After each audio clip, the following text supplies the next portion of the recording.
What's up, y'all? Welcome to another episode of Breaking the Kernel. We're here with Garrett in person this time. So we just watched an episode of Invincible, so we're like, might as well record the podcast at the same time. And today is an interesting topic, and it's about GameStop. And something I've noticed, because I go to a lot of stores in person instead of shopping online, and something I noticed is that like a lot of my GameStop in my area have closed, and like it'll be a situation where you would think it'd be open because the map is saying it's open, it has hours and everything. The phone's still working, no one answers sometimes, but sometimes people don't answer phones. So I go to the GameStop, it has the shutters, there's no one inside, the signage that says GameStop is down, they took everything, there's nothing in that store but the walls, right? And the GameStop CEO came out and he said it's because of DEI and wokeness that GameStop is failing. Stop. His words, right? So I guess let's start with let's start with why GameStop failed. All right. And I want to start with you because I know you have a lot of great opinions on this because we were talking a little bit before. And I liked a lot of the points you made. Why do you think GameStop is struggling and basically one foot out, 1 foot in the grave? The main reason because it's a physical store that sells physical copies of video games. That's their main source of revenue, and everything's going digital. Everything's going digital. I mean, not just GameStop. Like Best Buy stopped selling DVDs, Blu-rays, right? Yeah. And Blu-rays. They stopped selling Blu-rays, and they might even can you even find what store sells physical CDs anymore? You can still buy vinyl, including including video game discs. Yeah, like just physical discs. Still Best Buy for video games. But that's your local stores. I think like Target and Walmart stopped selling Blu-rays as well, right? Yeah, they just sell video games. Right. So they just sell video games, but like GameStop, everything's going digital, and GameStop is a physical brick and mortar. Yeah. I think it was there are other reasons too. We'll get into it. That's the main reason why GameStop is failing, because it's a physical store, trying to survive in a digital age, and even when people are buying things physically, they're ordering them on Amazon, or other places. I guess you can still order games on GameStop.com, right? Yeah. Like a physical disc and they'll ship it to you. Yeah. But you're trying to compete with Amazon, and that's going to be everyone's first choice or primary choice when it comes to shipping things to the home, especially when they're a member or a Prime member. So I think that's the main reason why, for sure. Yeah, it didn't surprise me. First of all, I don't even know what the CEO looks like. Mm-hmm. There's very few people who make a comment like that. So I could just imagine. I'm gonna look it up after this. I can only imagine what he looks like to say something like that, right? Mm-hmm. But not knowing who he is, I was surprised that was the thing that he would say, because it's very clear why GameStop is failing, mm-hmm. right? And I promise you, DEI, and I don't even know what wokeness means in terms of GameStop. It's a video game store. I'm really not sure, right? I mean, they sell video games where there's some horrendous things that happen in those video games. I mean, they sell GTA, they sell Modern Warfare 2. Remember Modern Warfare 2 back in the day? Was it 2009 when Modern Warfare 2 came out or something like that? Where the No Russian mission, they sell more dangerous things than that. That's not wokeness. Wokeness doesn't stop you from selling the games. So I don't understand what wokeness has to do with it. Maybe he's talking about people who run the stores. I'm not sure. But at the end of the day, it's excuses, man. Excuses for a dying.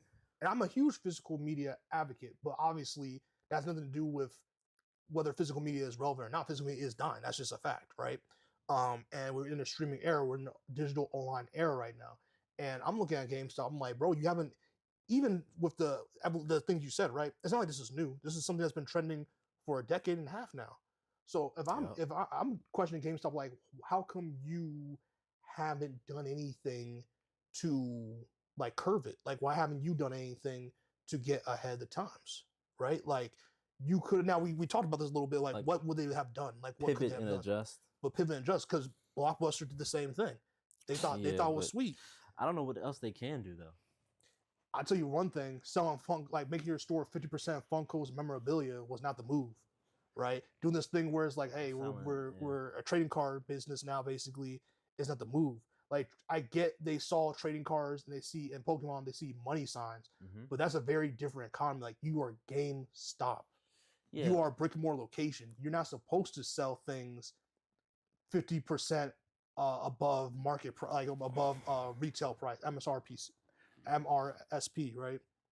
Like, you're not supposed to do that. Mm-hmm. So you go to GameStop and you think like, okay, like let's say an old game. What's an old game you like? Like, let's say Jack and Dexter, right? You're like, I want an old game, Jack and Dexter. PS2 joint? PS2 or PS3 joint, right? Okay. And you're like, okay, online I know because I don't know the worth on it on top of my head. Let's just say it's like $16, but really it should be like a $5 game. You're not going to go on eBay for that then. You're going to go, hey, let me order online or whatever, or go on store to GameStop to go get it. You walk into GameStop and they're mimicking the same price as eBay. And it's like, okay, but you're GameStop. Like first of all, a lot of these games you have are resold and then resurfaced from people you bought through over the years. Like, you know what I'm saying? Yeah, I mean, they're doing markups then. They're doing, but not just any markups, like market adjustments. Like, way. I don't think retailers should do that. Like, well, most retailers don't do that. It is also like we have to also make it clear. It's not just like a GameStop's not some like mom and pop shop. I can understand like a retro store, yeah, but like GameStop's a major retailer with like distributors. Yeah. They get deals on all the games they buy. Well, even though they're downsizing, but they're still a major franchise. Major franchise. Yeah. So for them to introduce market adjustments on retail products and not selling retail products at retail price, that's disturbing. But it shows to me how desperate they are, and they're hurting for money. They're probably bleeding money at this point. They're closing stores left and right. So they're trying to, I'm not going to say make up the revenue, because I think it's unrealistic to make up as much revenue as they've lost as things have gone digital, but at least stop the bleeding somewhat and get to a point of sustainability. I think that's what they're trying to do with all these other ventures and selling Funko Pops and, market adjustments. But I just think at a certain point, at what point does that come across as like, what point does that come across as like cheap feeling to the end user, to the consumer, where they feel like, okay, I'm being ripped off, or they tarnish the reputation of GameStop, which has already kind of been tarnished for other reasons we can get into. But then that further, that just leaves an even more bitter taste in people's mouth about GameStop when they start doing stuff like that. Yeah, because I feel like it.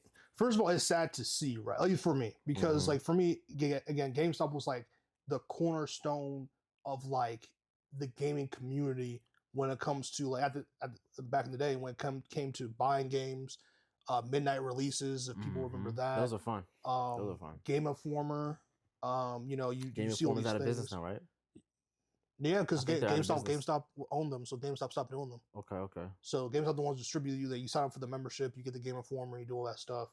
And so Game Informer, a lot of gaming magazines, but like especially like that is gone. Because also obviously E3 is gone years ago. I think now at this point it has been gone as well. So a lot of these showcases, a lot of this economy that came around, like just the hype of video games itself, is non-existent now. Basically what I'm trying to say to people, like, how San Diego Comic-Con is now, or a lot of these like these big conventions, right? International conventions, where it's like not gaming, comic book movies, comic book stuff like that. It used to also be gaming. Gaming used to be right there. We used to have some really G4 TV. Like we used to have a lot of economy around gaming and GameStop. I mean, I used to have. I'm in a movie, and the movie there's a clip, news clip from back in like 2001 or so, whenever the PS2 first released, and you can see the line wrapped around the mall at night. Like the mall's been closed, so this is one of those midnight releases for the PS2.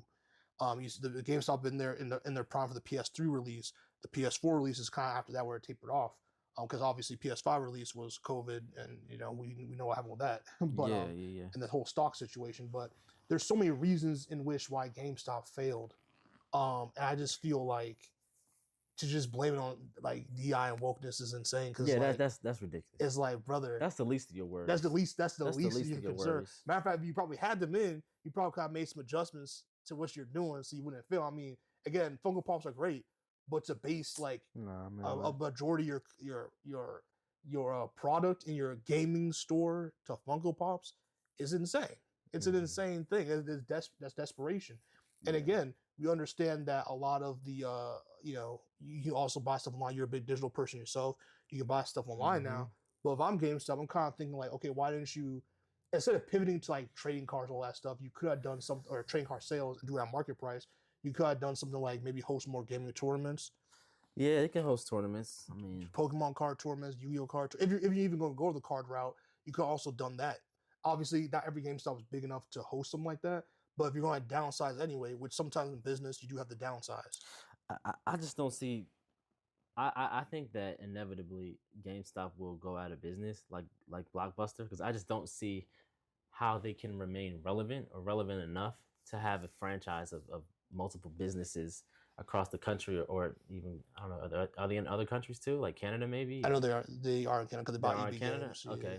so I just don't see going into the next generation, PlayStation 6, Xbox Series, whatever, Switch 2, um, where everything is just going digital, where a lot of consoles aren't even coming with disc anymore. I mean, you can add one on with the PS5 obviously, but I just don't see how they remain relevant, because anything they can pivot to, like selling trading cards or the Funko Pops or hosting tournaments, is not enough. Like, you don't need a dedicated store or a franchise of stores for that. You can have like a mom and pop or independent store in your local town that can do that, but to have multiple shops that just specialize in niche things like that, like gaming tournaments and trading cards, I just don't see the revenue where they can employ X amount of employees and provide them with benefits and health insurance and part time or full time. And I just don't. I don't think it's sustainable. I think inevitably they're going to become a blockbuster, and I don't. Culturally, we could talk about the cultural impact. I think that's more important. Like how culturally, when it comes to gaming, how does that impact us gamers culturally? And for us, we're old enough to remember when they were so culturally relevant. Because economically, they're not relevant at all right now to the gaming industry. Yeah. You understand what I'm saying? That's a very fair and realistic point, and that's why I wish that, like, it's sad that you have more grasp and common sense on it than the CEO who is running the company, because Yeah, and I get it. At the end of the day, you fail. You know what I yeah. mean? Everybody has a run. Everyone has a You had a run, good run. and your run just is the run that ended GameStop. But besides that, like, I think it's an important pivot to the cultural impact of it all. Like you said, It sucks. it does suck. Cause Sucks. gamers are obviously okay. I'll say this too. There's definitely a like unfair bias to, like, not every gamer is like some like sweaty dude that like can't conversate and doesn't have a job or whatever the case may be. But I'll say, like, it does suck that we're entering this era where I feel like we're getting less and less sociable, and there is a nice social impact, or not impact. There's a nice social aspect of having brick and mortar stores where you can go pick up a game, even if you don't want to go pick up like a physical game anymore, but like a place where you can go like meet with other gamers. Because you're not going to see that online.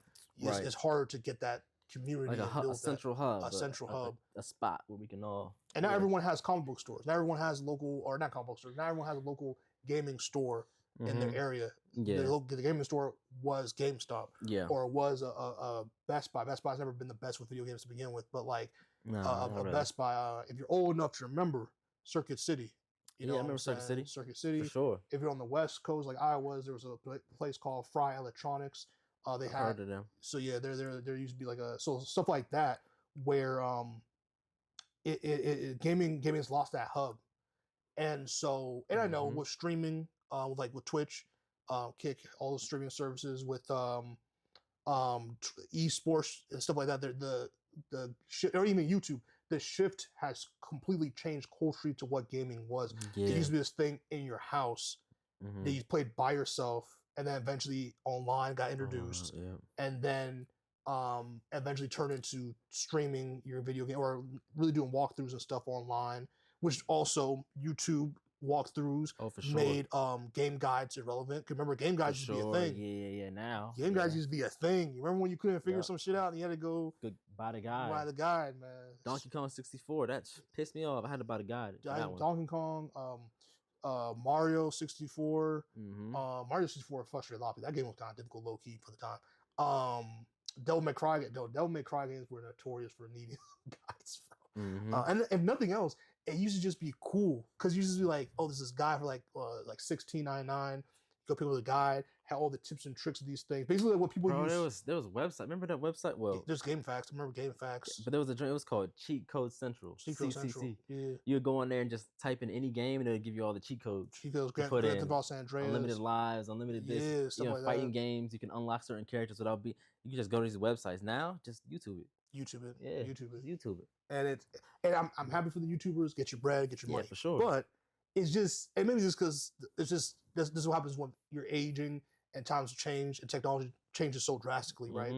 So maybe it's just nostalgia in us, but there's something about that was just something really cool. Yeah, no, it was cool because like culturally, GameStop wasn't just about like a place you can go buy and sell your games. What that was cool because a lot of times when you're young, especially when you're in grade school, most people don't have jobs, right? Yeah, Most that's how you they're gonna afford. say some people do. I was working at 15, like, but most people Most don't don't. have Yeah. jobs when you're in grade school. So when you're in grade school and you get these games, whether it's for your birthday or Christmas, or you save up your allowance money or whatever it is to buy these games, after you beat the game, it doesn't have much use anymore unless you're gonna like let a friend borrow it or whatever. So it gave you revenue where you can go in and trade that game for a new game when you didn't have a job. That was so important because a lot of times that was the only way that people could afford to keep up with the hobby. Games an expensive hobby. So that was super important to people to be able to do. And still to this day, I think that's important for a lot of young gamers out there that want to keep up with the hobby. And it wasn't just that though, because you can do that. But then going into GameStop, it was a place where you can go to have conversations with the employees. Because there was a point in time Employees. when the employees were very knowledgeable about games. It wasn't Hold just on. like That's a good point. That's a good they point. were very knowledgeable. You could talk to them about, and not just GameStop. yeah, Remember when Best Buy used to have people that knew, like, you go in Best Buy, and you're like, hey, I need the speaker. Not that they aren't knowledgeable now, but like, yeah. it used to be this lot of stores that don't do that no more. But GameStop especially, go ahead. Yeah, like they were they were gamers. Like The gamers, it was like bro. it was like an expected thing. If you Real walked nerds, into, real real nerds, nerds, for like you sure. walk into a GameStop, it wasn't just a person they hired. Like it was a person they hired, but they played games too.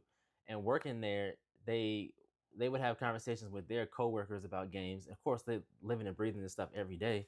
So as a kid, you could walk in there, at middle school age, 11, 12 years old, and say like, I just beat this game. There's a sequel. Is it any good? They can tell you, well, I played it, or a lot of people have been trading that game in, don't get it, or a lot of people have been buying that game and heard really good things about it. You can go ahead and buy it. Or that game has really good trade value right now. You should trade that in on this. Or they would say, don't buy the PS2 version of that because they're doing a PS3 remaster soon. It was just a lot of knowledgeable advice that they would give you. And a lot of people would value just going into GameStop, not even buying anything, just talking to gamers, it was a central hub for gamers.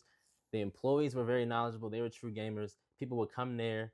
The customers obviously attracted a lot more true gamers. They can go in and have real conversations and like review and reflect on the games that they played or the games that they planned on buying. They had the kiosks too. At the kiosks. Yeah. They had the kiosks for every system. Had like basically a kiosk going on. It was like the barbershop talk of video games. You know what? Yeah. That's like that. Yeah, that's facts. That's actually good. That's actually good. Video games. Yeah. It was like that. And now culturally, I think it's greatly I'm not gonna say it's completely gone, but it's greatly diminished. That cultural beyond greatly diminished at this point. Yeah, it's that cultural, like that central hub for that cultural gaming conversation is very much diminished from what it was, I'll say. And that's the saddest part to me. That's the saddest part to me. Because like, first of all, great. All those are really great points. Yeah. And some that makes me, that's why it makes me a little sad. Like, don't get me wrong. Hopefully, there are definitely better stores like GameStop. Because here's the thing, GameStop. Like, I remember when I tried to apply them when I was like a teenager. On the application, first of all, they didn't go digital applications till like way later than everybody else. Right. But with a paper application, you had to fill out paperwork and you had to go turn it in. And on the application, it was like, what systems do you play? Oh, it said that? Yeah, it'll be like, what systems do you play? Like, and it was like, rank them too. Like, yo, rank what systems your like favorite, least favorite, what your favorite game is. Like, so basically what Hot Topic used to do. So like, they used to do something like, oh, what bands do you like stuff like that. There used to be like real, like, you gotta be about this. I wonder what the application said for like Spencer's. You know what I'm saying? Like, well, that's probably some wild shit. What you into? It's like, no, that's another conversation. That would be crazy. But I was like GameStop asked what games you play. Yeah. And then what was the other story you said? There was a Hot Topic. Hot Topic would ask you like what bands you listen to. Spencer's is probably wild, but go ahead. Go ahead. You know what's funny too? Out of all the applications I filled out in my life, bro, I've even filled out government applications. The hardest and longest application I've ever paused, conversation I ever had, application I ever had was Toys R Us. Toys R Us? Toys R Us had what toys you play with, bro. No, it was like legit interview questions, but like it was bro. They needed reference. Like I'm not even talking. I'm talking about for a regular sales associate, bro. Mm-hmm. It was the most like it was like, you know what dial up is to what computers is now. Yeah. That's like the Toys R Us. The Toys R Us application was like this is like 2001. I was applying to like towards the end of Toys R Us's run, but like still like the application was still like archaic, bro. Damn, that's crazy. But like that's the thing. You got like the applications. You really had to be like they really almost like what Home Depot kind of is like. I mean, people go to Home Depot. A lot of them don't even know what the like. They just there. They kind of like learn on the job a little bit. But like, Yeah. I know GameStop was a job. GameStop's a little bit more niche, and there's not as many now. So it's like most of them are still kind of gamers, but it's not the same. It's not anywhere near what like it used to be. And customer service plays a point because your customer service is not service good. was good. Very good. There's I gonna be a lot thought, of in good my ones. experience, people have different experiences now, but I would say in my experience going to GameStop as a kid, you know, middle school around that time, Yeah. I had a very good customer service experience. And there'll be a lot of adults like the people our age back then when GameStop was in the prime that would go to GameStop all the time after work. People go drive straight. They to would GameStop, like hang out at GameStop. Yeah, bro. After school, if it was close, they would walk and just hang out. And people talk be in GameStop, bro. In like, GameStop, yeah. And that cultural those conversations and that like meetup every now and then would be the build up for like a midnight release. Exactly. That was like it was like the preview for like people this would big be event at GameStop at like 6 p.m., bro. For a midnight release. The Halos, the Gears, bro. The Call of Duties, man. Especially if a console dropped, oh my god, that was the craziest. That was and then like PS3 GameStop was crazy. PS3 was crazy. Like GameStop would like you would go into some of them and they would have like G4 TV on like in the back. That's all that and their like GameStop thing they'll be running. They would have it on the TV, or you can hear it in the speakers. You can hear X Play in the background. You can hear Attack of the Show. You can hear like Adam Sessler and Morgan Webb. Like they just really embraced. That's a great point, they bro. really embraced too many games. I don't even think they were associated at all. No, there's just the economy. They knew that's the what gaming we wanted. economy. Yeah, yeah, and it just created that. That's actually vibe. funny you say that. GameStop never, to my remembrance, has never played anything on those speakers except like G4 TV or like some gaming stuff. Some gaming news. I've been in GameStop. It's just been dead silent. There's nothing playing on the speakers. It's like it's a show of itself, bro. And it's just sad to see because you're just like, dang, GameStop used to be like every corner, bro. It was cool. Like it was cool, bro. And a lot of people, and there's a counter argument saying, well, they used to rip you off because, like, let's say you bought a game for $50 or $60 and you beat it, right? And then 2 weeks later you trade it in, they give you $30 for it or something like that. Let's say they give you half, right? Half or whatever. That's then generous. They turn around and sell it instead of like, let's say instead of it being you bought it for $50, right? They give you $25 and they turn around and sell it for like what $40 or whatever. But they got to make their profit. But it's a ripoff. Yeah, kinda. But like you weren't gonna do anything with that game anyway. It was like it was a game you beat, right? And it was especially like back in the day when a lot of games didn't have a lot of online multiplayer components. It's just the campaign. That's another thing. You beat the campaign. You have the data saved on your. It would be like a memory card, right? PS2, your GameCube had a memory card. Xbox had, you had to save it to the hard drive. But like the game data is saved, right? So you don't have any use for that game anymore unless you're gonna lend it to someone else or play it again. And after you played it a few times, it's like, what am I gonna do with it? Well, I can get ripped off, or I can get $25 towards another game. Otherwise, I wouldn't have any money. Like I think that's such a good thing, and I think it was I don't think people were getting ripped off. If it was money that you wouldn't have had access to otherwise. You feel me? That's the thing. I was too poor, so like that's the only way I could get games. Especially like for me, I did a mass trade in only when like I get a new gen. So like when PS3 came out, it wasn't like now where you can get profit off of like I wasn't thinking that. And eBay was at its infancy. Like eBay was so bad at that time. eBay for was buying games, for like selling games. Like okay, I wasn't on eBay like that back then. It was the Wild Wild West, brother. So like it was nothing but like it was really difficult compared to what it is today. So like I would like trade all my PS2 stuff so I can afford my PS3 games or the PS3, or like when I had a GameCube and then they like had some weird delay with Zelda Twilight Princess, and the guy was like, yeah, because Twilight Princess coming out the Wii, so like if you want, you can just take that kind of pre-order for the GameCube version. He was like, well, you just change that pre-order to the I can change the money over to the Wii version. That's how I played that game. So like there were so many things, and something that I think that's underrated, that in my opinion that people forget about, that kind of also killed GameStop, right? And gaming stores like GameStop is games like Fortnite. Okay. Anything with a battle pass, anything with stuff like that, like those free to play games. I use air quotes if you're only listening to this. And the reason why I say that is because those games exist online only. Okay, yeah, but I think Fortnite did have a component. Like there's the Battle Royale version or mode of Fortnite. that was free to play. But it wasn't. Correct me if I'm wrong. Wasn't there like a campaign to Fortnite that you could actually buy at the time? You can actually buy, but people bought. I think either it was free or I think you had to buy that version, like that mode. You bought that mode, the single player campaign of Fortnite that people really didn't. I guess they played it, but the more popular one that took off like that was the Battle Royale version. Like for instance, like Call of Duty Warzone. Warzone is free, but the campaign is like what you actually pay for. Yeah, but that's the thing is that like either way, there's no physical. It was like there was never like a physical disc. Like Was there never? There was never a physical. You never go into no. You never went into. To my knowledge, I could be very wrong. I'm a phone in. I don't remember there ever being. I'm not a Fortnite player, disc. so I really wouldn't. I never remember a physical disc for Fortnite. Let me see. And even there is Fortnite. Or was, the real point I was trying to make is there is no update or the updates for like there's not going to be new game like it's like an auto update that kind of just do online like it just exists on a cloud somewhere. You know what I mean? Seems to be the prize of Fortnite. The production of physical Fortnite discs stopped in 2018. So there was disc for Fortnite. There was. But when did it come out? If it stopped in 18, physical copy. Fortnite can't be that old, can it? When maybe it is. Fortnite.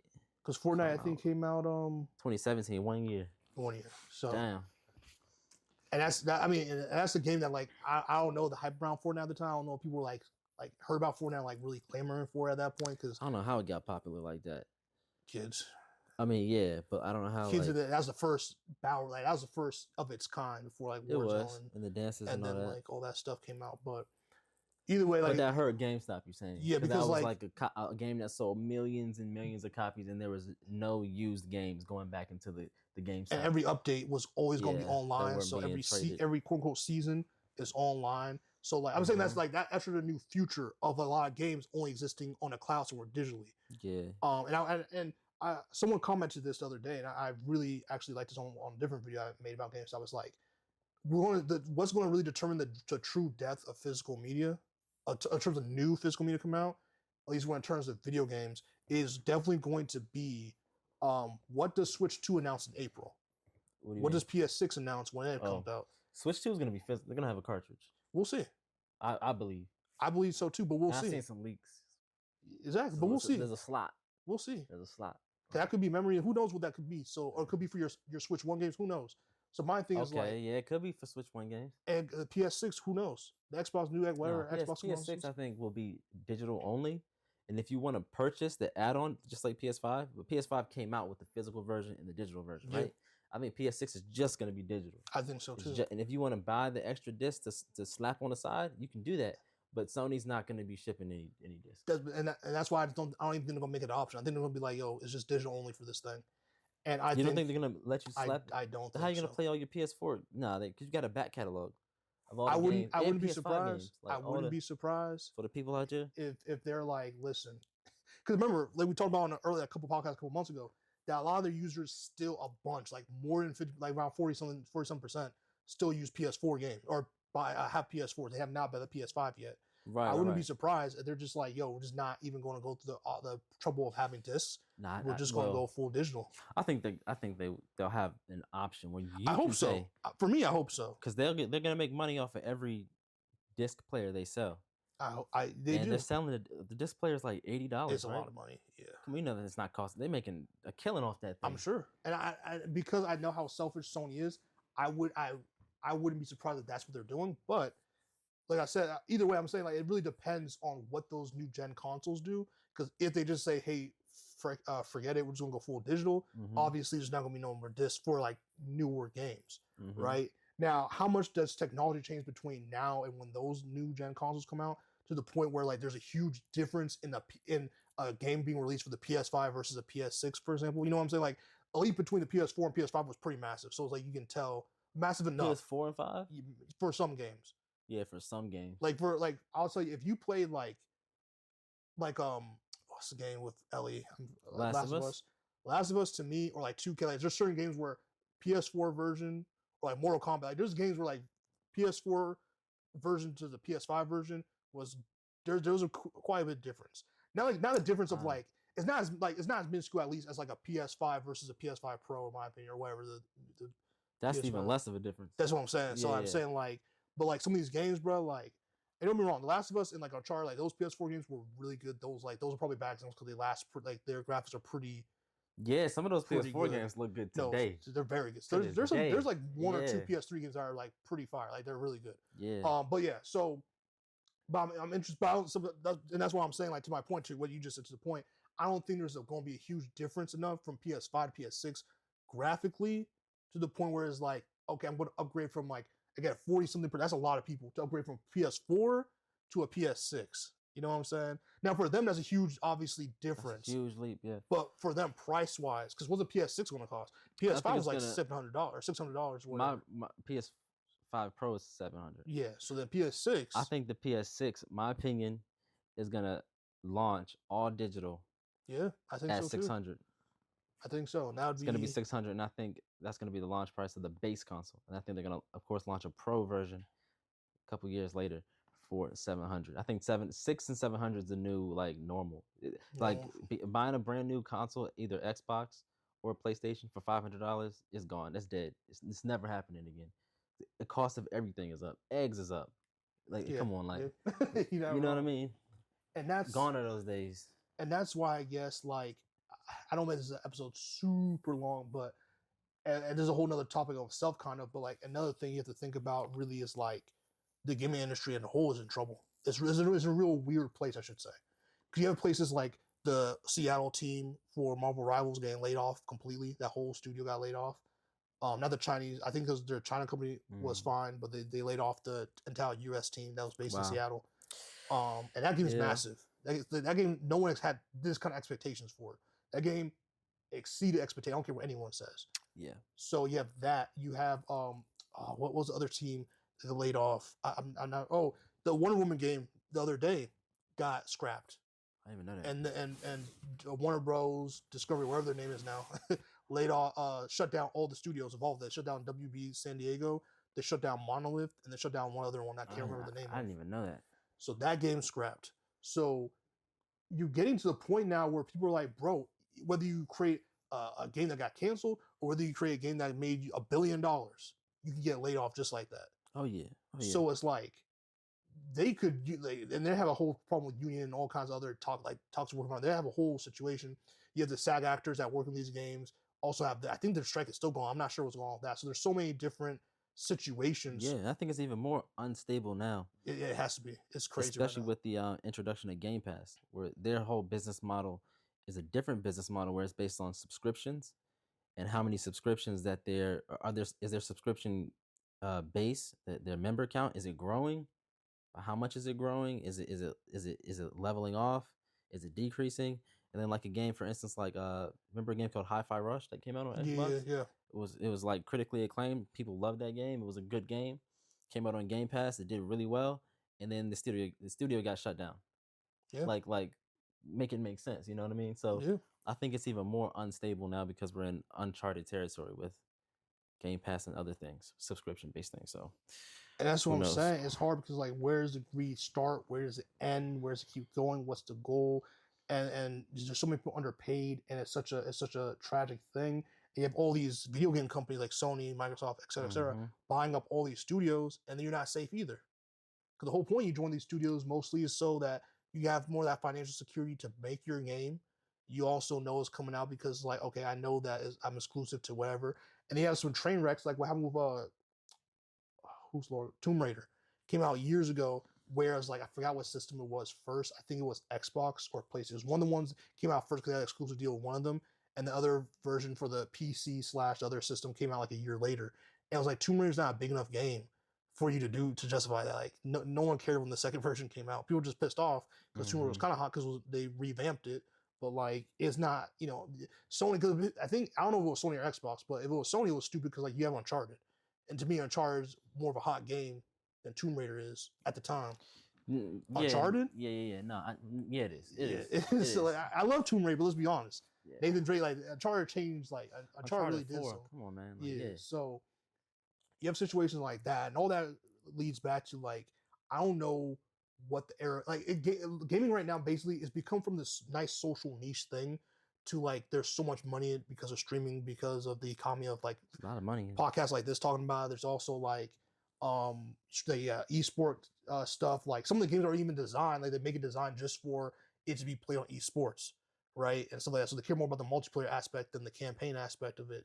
Mm-hmm. I'm looking at you, Call of Duty. That's why I knew the game. That's my wake up call. When? Modern Warfare 3, the recent Call of Duty for PS5 that came out, not the Black Ops 6, but the one before that. I think that DLC ass game we got, bro. That was. Are you talking about when the campaign was short? Not even that it was short, but like it was literally, I forgot what it's called. Those missions called Spec Op missions. It was literally Spec Op missions, bro. Like anyone who's played Call of Duty long enough knows what a Spec Op mission looks like. That was Spec Op missions, bro.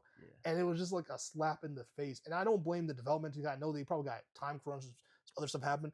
But back in the day, a game like that would not have come out, bro. I mean, back then, I'm talking about like way back. A game like that would have been a slap. People would have been pissed. Pissed. Almost like what Star Wars Battlefront when they first came back up in PS4 gen, when they literally launched a game, that stuff with that supposed to come with the game was locked because basically it wasn't finished. It was behind and then they charged people to finish the game. They put it behind a paywall. Wasn't that Battlefront 2? No, the second one they didn't do that. It was the first one. The first one? Okay. Yeah. Do you know how insane that is? That's insane, yeah. Like, bro, I should say I think they backtrack on that though. They moonwalked a little bit. People complained enough. Yeah, because people were like, bro, Garrett, it came with the game. That's crazy. It wasn't like they were like, hey, this is the stuff that's going to be released to the game, and that's the DLC. Like, no, this stuff was supposed to, you just couldn't finish it in time, and then you, like, try to charge us, bro. Yeah, that's crazy. That's actually insane. I should say that's the time I knew the industry was cooked. Because I could not imagine that. That would be insane. That would be insane. And the fact you're doing that in the internet era where people can make videos and bomb your shit like that, and justifiably so, that's how I know you didn't care. I get deadlines and stuff, but at that point, that's not a game that should be released. That's not a finished product. Right. That's not okay, bro. That's really not okay. That's kind of crazy. It was EA, I think. EA was responsible for that. Yeah, it's EA. Yeah, man. That's corrupt business practice. That's malpractice, bro. So I say all this. I know we got kind of sidetracked from GameStop, but like that's like the game economy. GameStop's part of that social, I guess, economy of what gaming is. And it's sad to just see where it's become. I think it's a lot more dollar signs than it is about gaming culture. And it's kind of sad because like it used to be to a point where like let's say you don't have that many, especially adults. Let's just be honest. Like adults, it's kind of hard to make friends sometimes, especially in the era it is now, where people don't even like to go outside anymore because violence, all kinds of other many reasons, work, stuff like that. Used to be able to go in a game where multiplayer was kind of still new. You make multiplayer friends and like kind of have your squad and like do whatever sometimes. You can still do it, but it still is a little bit, whatever now. And at least then you can also like, you had a choice of doing that, or you can go to GameStop or other places and kind of like see people in person, make friends, there's times where I see random people go and make friends with their employees and they squad up later or whatever, like shit happens. Yeah. But now I feel like the economy is so, and I stream, so I understand, but it's like, streaming, doing the esports, doing these things, like it's taken so much away from the culture. And again, I'm not blaming stream. Like I'm not like streaming was it helped a lot of things. Don't get me wrong, it made gaming companies billions of dollars. Like people streaming the games. Yeah, billions of dollars, man. Yeah. Remember when it used to be like taboo to make YouTube videos about games, bro? Because they had like Game Pass. Like there's a time they learned quick because it was like they learned like the money was coming in. Like you couldn't really do videos on games. Like you couldn't like really record gameplay and stuff like that. Like you couldn't do a lot of these things. It happened like really quickly. I don't know a lot of people remember because they would flag it for certain things. On Nintendo will still get you. Nintendo don't play that. Nintendo don't play. But like the other companies seem kind of lax. But like 90% of the industry don't care. They all did care, especially Twitch, especially like streaming. Because remember, streaming games wasn't like everything had an origin. Everything had like a start to it. Yeah. It was still kind of new. People were like, well, like, what is isn't that like copyright claim, all this stuff? And then they realized like there's really helping a lot. Yeah. A lot. So the culture is different. And I think I just don't like the anti-society, like the social, like being social. I think it's still very important in society. I feel like when you take away locations and ways to do it and you make it only about money, it really changes like what things are. Yeah, and I remember like back on the GameStop thing, like there was one year. This is back PS3, Xbox 360 era, when that generation, when GameStop reported that they had made just over $1 billion in profit in revenue off of used games alone. Just Yeah. off of buying and selling and trading in used games, they made $1 billion in profit. $1 billion in profit. Just so that is, they cannot make that up, and I don't see them being able to make up Yeah, that no, much they're dead. that They're much like dead in the revenue. water. That much revenue. You know Yeah, what I mean? it's Like too they were much. making over $1 billion a year on people trading in their used games. So There's also, you can also remember too how they made their money or how they can make it. It's not just from uh um like flipping for a little bit less than market price, but it's also like that's less inventory they have to buy. mm-hmm. Yeah, I don't know the number. I should probably have looked that up, or that's something I'm interested in looking up. I'm definitely gonna do a documentary on this because this downfall is tragic, but and crazy. But like, I'm also interested to see like how much money they saved on buying new inventory because they didn't have to buy so many new games. You know what I mean? Say that again. So like, because they get so many trade-ins, Yeah, they don't yeah. have to like keep Oh, okay. rebuying so many copies Right. of a new game Mm-hmm. because they know they're going to get it a Get it back. bunch in a Yeah. couple. You know what I mean? So I'm very curious. I'm very curious how much money they saved doing that. Because you go to GameStop these days, it's hard to get a sealed game from GameStop. Is it? Unless it's a I brand haven't new been in a game. while, but yeah. Unless it's a brand new game, like a game that dropped like this month or the Mhm. month of. If you like a new game in games, like I've ordered games before. A new game on GameStop, it'll come and it'll be like someone owned this shit. there's no factory Yeah, seal to this that's shit. why I don't. Yeah, So it's nah. like, you know what I mean? So it's like that's kind of crazy. So that's why I don't buy from GameStop online. I like to go in person to see if something's sealed or versus if it's not. Um, not only for flipping purposes for me, but like just because if I buy something new, it better be a new game. Mhm. Not repackage something to me new, or you have all these like disc things, and then it's like, you know what I'm saying, it's obviously a pre-owned game. God damn, I should be paying pre-owned price. Even if it's $5 off, whatever. I want $5 off that shit. You know what I mean? It's not brand Yeah. new. Don't do that. So, especially you're making billions off of us. Like, you know what I'm saying? Getting these games. Or they were. Yeah. Or they were. So that's very interesting. And another thing too, really important, I guess we'll like kind of end on this part is like, or our final thoughts is that, and I said in the Guardians of the Archives documentary feature that like a big part of gaming society and like that social aspect of it too.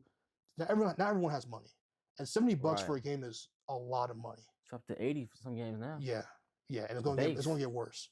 It's going to get worse. So my thing is like, when with digital things, yes, there are sales online, but not going as there's I can't see online sales matching what physical sales can and are usually sometimes are.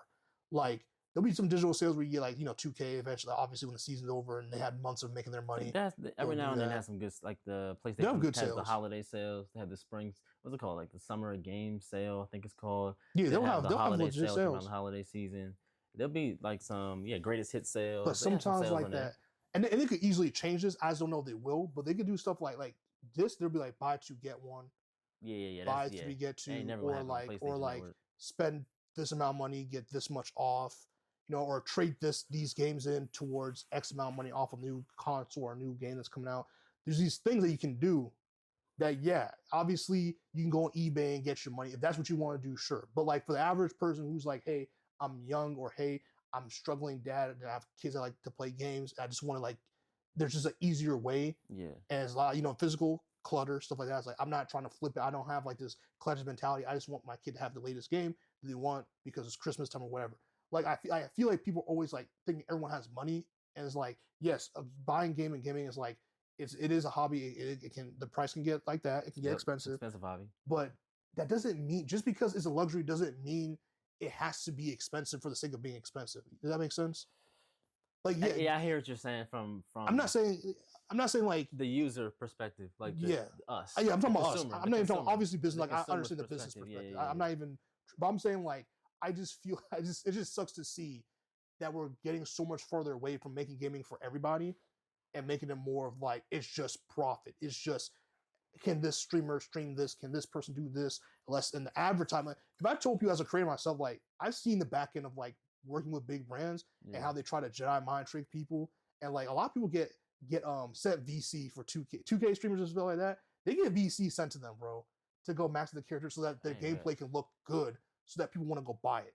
There's people who get access to these games for free. Now there are laws that you're supposed to explicitly say some of these things, or some people just outright say it because they're nice, they're good people. Yeah.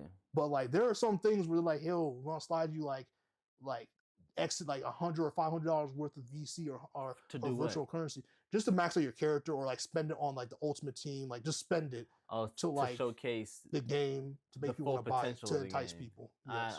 Okay. Well, I mean, it's Um, kind of like when you play a beta of a game, like before it comes out, you play a beta and everything's unlocked, yeah, so you can there, like there can be stuff like that. so you can see what the game can be once you do play it for 15, 20 hours. But That's but it's not the not. experience you're gonna get when you first get it. That's Because you true. got to unlock and grind and grind and grind. But it's also So not that makes microtransactions. right. Because Yeah. microtransactions changes the story. Because what you're trying to do is that you want people to spend more money on your microtransactions. And my thing is like 2K. If that's because 2K makes much of their money from microtransactions, bro. I'm sure. They do. They make. But I mean, there's a reason why their games go 60% off. They wouldn't do that. I promise you. They would. I don't care how old the game, or whatever. They would not be doing that 60% And it's off. also because there's a new one every year. There is. So, but like the fact that now is 60% yeah. off now, Yeah, like as we're making this video, and the new one's not coming out till October, which is still pretty way away. So that's how I know they make a shit ton of money from their virtual currency because there's no other way they would do that, you know. Yeah. So I mean, 2K is another one. Perfect example could come out every year. And they do that virtual currency, which is basically a battle pass at this point. There's a reason where they can say, hey, we're not going physical disc anymore. We're just doing digital only because we can just update like Fortnite. Every 2K would just be a season. Now you just buy 2K and you just pay for the update, or like maybe I don't think they make enough on the virtual currency to justify it always being free, and then just update it for free, and then I don't think they can ever do that. But it'd be interesting to see where games go, man. It'd be really interesting to see where game culture goes, and Best Buy going, not Best Buy. Well, Best Buy is going to, but GameStop going, is going to be, hey, we can't like there's less places to send these discs. There's less places. Yeah. There's less places. Yes, there are mom and pop shops, but that's only so many. GameStop, Best Buy, Target, like these are major retailers that order millions from us. So if those stores stop paying for buying it from us, right, that means we can't give it to distributors. Then we can't give it. We're going to stop making this. Right, so if GameStop tanks completely, because I think it's only a matter of time. I'd be surprised they matter of time. I'd be surprised the last 5 more years. I'm being honest. Matter of time. So at this rate, I'll be shocked if it's more than 5 years. So if that happens, it's like we don't have many places to send discs anymore. It can come to a point where it's just like Walmart and Target. But at that point, it's like, okay, when do game developers when they're just like, hey, enough of this, we're just doing digital now. Like there's no point to be burning time and energy and money making discs if we only send to two major retailers, and retail in general is in risk, not just GameStop. So, do you have any final thoughts on GameStop or on like the social aspect, or even like want to share your fondest memory of like maybe like something you buy at GameStop, maybe a console or something? Because my fondest is buying the PS3. That shit was crazy. Mine's the PS4. The PS4 like changed my mind on Sony. Like the PS4 changed my reality for real. Fondest memory of GameStop. Let me think. And I was the Xbox 360. The Xbox 360 to me is one of the best gaming consoles ever made. But it is. I remember one time I was like either a freshman in high school or eighth or ninth grade, and I went up there to trade a game specifically to buy. What game was it? I forgot what game it was, but whatever game I was gonna trade in, I had planned on buying. Was it Damn, I gotta think. Was it SOCOM U.S. Navy SEALs for like PS2 or something like that? Whatever game I went up there to trade a game in to buy a specific game, and it happened to be that it was a kid with his parent. My parents with me too. He was trading in the game I wanted, and I just happened to be trading in the game he wanted. So basically, while we're in line, I overheard him, or he overheard me saying that I wanted to trade in that game. He was like, "That's the game that I want to buy," and then I was like, "That's the game that I want to buy." So then our parents started talking. So then the GameStop employee was like, "I hear the conversation that you guys want to probably just trade it amongst yourselves." He was like, "The rules are that you can't do that in the store for whatever rule because, no money's being exchanged. So GameStop's not making any money off of that. But if you guys want to go ahead and do that, you could just step outside and you can go ahead and trade the game. It's no big deal." And we went ahead and did that. And like, that's the cultural aspect of GameStop that I think is missing, because where else would I have gone to meet up unless you like meet someone like a Facebook Marketplace, or like, I guess you could do that in some capacity today. But just the fact that we both went to GameStop at the same time with the same idea, both had similar interests in the same type of games at around the same age, had the same system, and realized, hey, we both want the same thing. Why don't we just trade it amongst ourselves? And that was probably one of my fondest memories at GameStop, because it was purely amongst the cultural aspect and the community that GameStop built that made that possible. You know what I'm saying? No, man, I think and that's what I'm saying. Like, I feel like for kids to that's such a important like just thing to do as a kid. Like, For you know what I'm sure, saying? for Not just, sure. and I know people are gonna say it's not that deep, but to me, like that's just a really great social interaction It is that that is you're not gonna get very anymore. key to development, and you're Yeah. not gonna get. Mm-mm. And that's how you have these YNS, YNS out here doing crazy Right. shit, bro. One thing I think they could do. Remember this thing on PlayStation 3? It was called PlayStation Home. I Remember think that? so. I think so. It was like a virtual. It wasn't very popular, but it was a great concept. Where it was like a virtual space that you create a little avatar, and then you could go into this community space with other avatars where you would log in and you would enter these other space where other avatars were like walking around. You can walk up to people and chat with them, interact with them, and then from this what would you call it, like this community space, this hub, you can meet people and like directly from that hub launch into other games that you had, like for instance like PS3. So we're talking like PS3's infancy, so it was like Warhawk, or let's say it was Resistance Fallen Man or Killzone. You can launch into those games from PlayStation Home. And basically, they had different spaces that you can visit in home. Like there was like a mall you can go to, and in the mall there were like different places you can like. There were microtransactions. You could buy clothes and stuff for your avatar, but there were It also, sounds so. I think I know what you're talking about. yeah, like you can also, like let's say there was a big release of a new game coming out. Sony would build within PlayStation Home like a kind of like a showcase of that game, and have like a trailer playing in the background, and you could like see um like they're advertising the game. There was a trailer playing in the background, and you can ask questions about it. You can meet other gamers who are interested in that. You can like from there, oh, you're getting the game, I'm getting that game too. You can add me to your friends list, kind of thing. So kind of like if they can create a virtual community space where gamers can just log in and meet other gamers without having to actually, be without actually having to meet people by playing a specific game, just like a place where gamers can meet gamers and talk about games, and then from there, create little party chats or create communities where we can then figure out what games we want to play together, and then from there. So I think there's things that can be done virtually. I don't think it's going to be the same, but I think that would be a good idea. Maybe they relaunch PlayStation Home with the sense of community, um, for the sake of just gaming culture without it having to be a specific game. You feel me? I think they could do something like that. I mean, they used to do that. Like, I think now that you said, I think like that generation or like towards like the Wii and PS4 generation, they definitely are. Yeah, or Xbox 360 generation, they try to do stuff like that because Xbox 360 use a thing where you can like watch Netflix Mm-hmm. with each other. Together. Yeah, Yeah, I and remember like that. the avatar sitting there. Yep. And then there was a point where we had like the Wii, their avatars. There's a bunch of stuff you can do in there too for them. But like, I feel like that's another thing. I feel like some like game companies like they abandon ideas too quickly sometimes. Yeah. I understand like sometimes things just don't work the way I guess you were initially going to say, but I Mm-hmm. wish they would just like build upon it. Even if you take a generation off, I wish they would like build upon it. Like I just feel like certain aspects because yeah, PS5 is fine. I mean, like cause now game devices are used more for like also like Blu-ray stuff, but people don't buy discs anymore, so it's like you just use it to stream Netflix, but that's pretty expensive. But now they have like Amazon Fire, so like there's so many ways to like do what some people bought systems for who weren't like your Mm-hmm. average like gamer like that. So now I feel like they lost a lot of their value, Mm-hmm. for a lot of stuff. Because in the PC game is another thing too that are like really big now. The prices that these things are happening, a PC build makes more sense more and more now. And I wouldn't be surprised if GameStop starts selling custom built PCs or some shit at this point. They could. They would, PC's all digital. yeah, You can't even buy a yeah, new PC game on disc yeah, at all. at all. So there's Even that. cars don't even come with CD discs, CD Right. drives anymore. But yeah, just seeing all that different stuff, man. Like, it was funny because before streaming, like I always thought we were going to face a reality where it's like discs instead of discs disappearing to just digital stuff.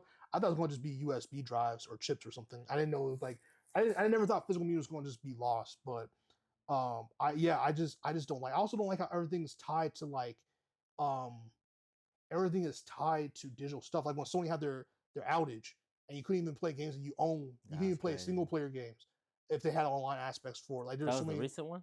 the recent outage, not the PS3 outage, but like The one that happened like a week ago, like 2 weeks ago. yeah, Yeah, he couldn't even like access anything. So that's why I don't believe it. That's I hate the crazy. idea of like everything solely being online because Mhm. that's just weird. It's just a weird thing. I just feel like that's too much. That's too far. That's too far gone. If people want to, if people have choices and they want to do that, sure. But I think it's really asinine to charge people who want to actually physically own their stuff to have to pay $80 for a disk drive, and then at the same time the disks are just glorified USB drives. Just download the stuff on there, and then you can't Mhm. really play it without certain things happening. I just don't know the point of having a disc if all it is a down. Remember, there used to be a day where you go to midnight releases. The whole point with midnight releases being cool is that you can go have that experience. You can go straight home and play your game. And You play the can go game. straight home and play. Mhm. Now, bruh, especially our old There was asses, even bro. times though. Remember, like let's say, for instance, let's say I'm just throwing a random date out there. Let's say Gears of War 3, right, came out on November 7th.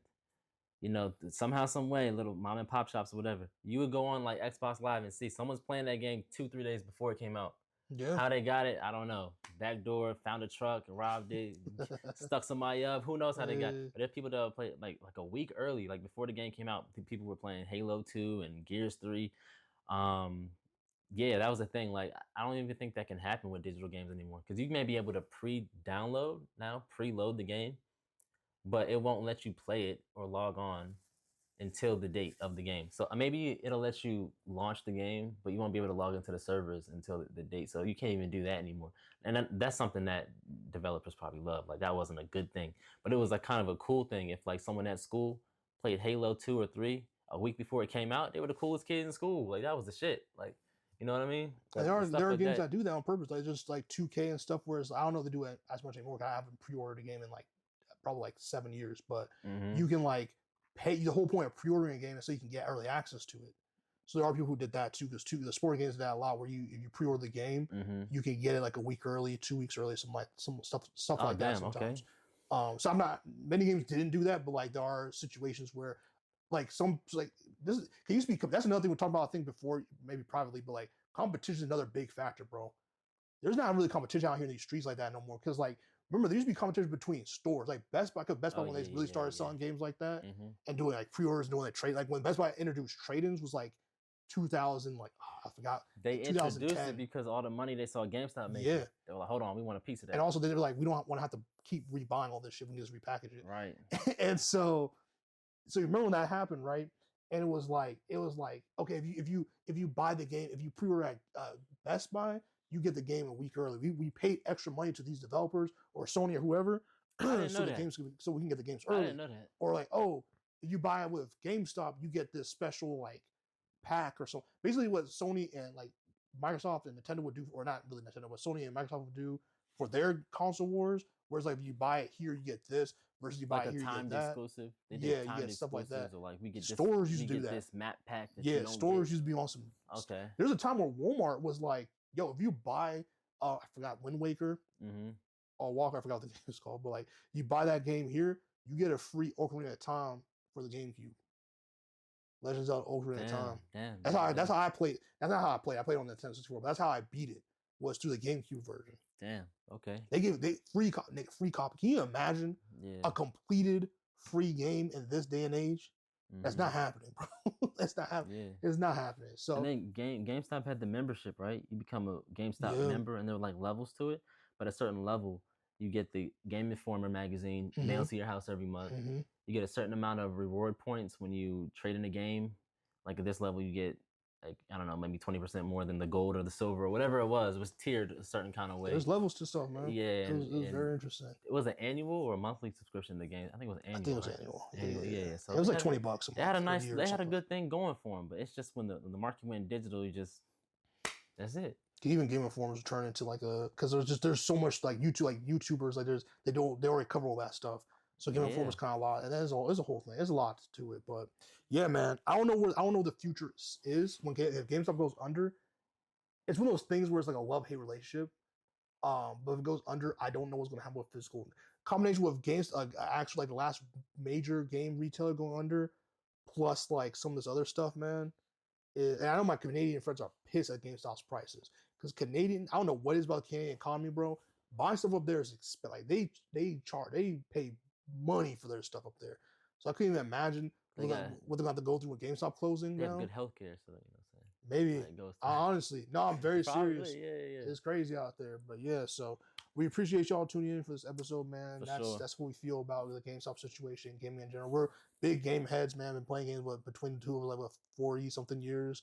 Well, you're like probably 50 something years at this point of like between the both of us combined of gaming. Yeah. So we just love video games. We still play them to this day. It's just I even like that hype for video games doesn't even feel the same anymore, man. It's like shit just come out and you're just like E3 isn't a thing anymore. Yeah, there's no hype, bro. It comes out, you download it. There's no like they're sold out. We can't find it. You know, you can always download it. Like, you know what I mean? It's not the same. And also like they give so much of this stuff to like celebrity, like it's old marketing.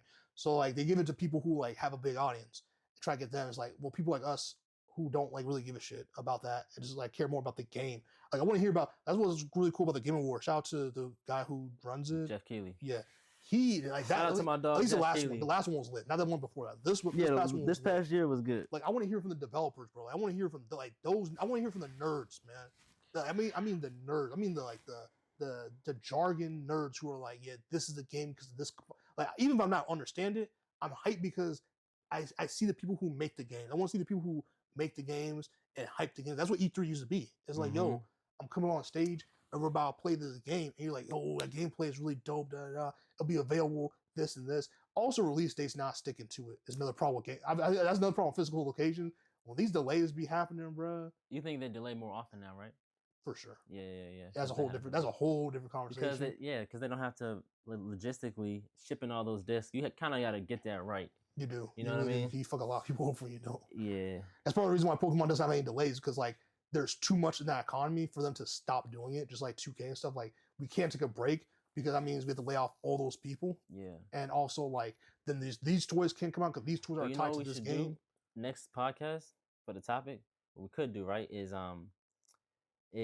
what YouTubers, I guess the top YouTubers or your recommended YouTubers for people to go for the gaming news or like a sense of gaming community that GameStop, you know, that we can no longer get from GameStop.